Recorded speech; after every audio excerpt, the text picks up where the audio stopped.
मैं जानता हूँ इस बार मैंने अपनी हद पार कर दी। जो भी मैंने कहा वो नहीं कहना चाहिए था, बट आई एम सॉरी।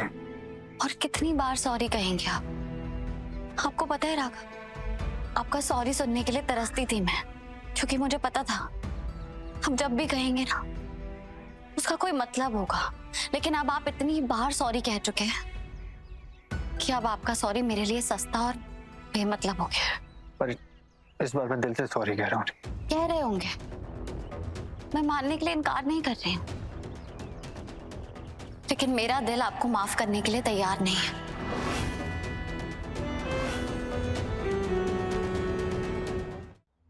मैंने बहुत कोशिश की राघव, बहुत समझाया खुद को कि ये आखिरी बार होगा, पर नहीं, आपको आदत हो गई है मेरे ऊपर झूठा इल्जाम लगाने की।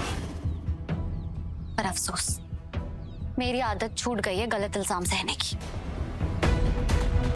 आपको पता है, जब हवा के झोंके से पेड़ की टहनी टूट जाती है तो फिर हवा चाहे कितनी बार पेड़ को सॉरी बोल दे, वो टहनी टूटी की टूटी ही रहती है। इसलिए अब आपको कोई हक नहीं है ये सोचने का कि आपके सॉरी कहने से सब ठीक हो जाएगा। ये तुम क्या कह रही हो? पेड़, टहनी, हवा, मुझे कुछ समझ नहीं आ रहा। मैं बस इतना जानता हूँ मैंने गलती की है और मैं उसके लिए माफी मांग रहा हूँ। क्या तुम एक आखिरी बार मुझ पर भरोसा कर सकती हो? कैसे भरोसा करूं राघव? भरोसा ही तो टूट चुका है। मुझे आपकी एक बात बहुत अच्छी लगती थी कि चाहे कुछ भी हो जाए आपने कभी मुझ पे भरोसा करना नहीं छोड़ा। जब वो नेकलेस की चोरी का आरोप लगा था मेरे ऊपर, तब पूरी फैमिली मेरे अगेंस्ट थी, लेकिन आप मेरे साथ खड़े थे। आपने मुझ पे भरोसा किया था।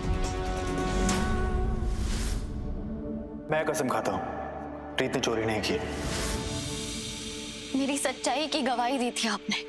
अब क्या बदल गया है राघव? ऐसा क्या हो गया जो आपने सबके सामने मेरे ऊपर इतने गंदे गंदे इल्जाम लगा के मेरा भरोसा ही तोड़ दिया?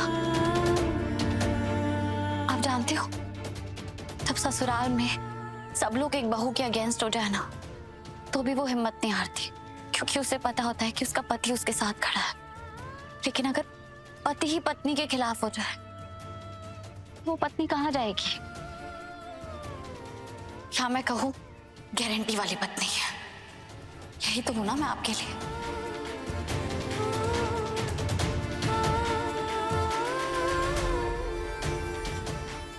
पर अफसोस, आप अपनी गारंटी वाली पत्नी की पवित्रता की गारंटी तो ले ही नहीं सकते।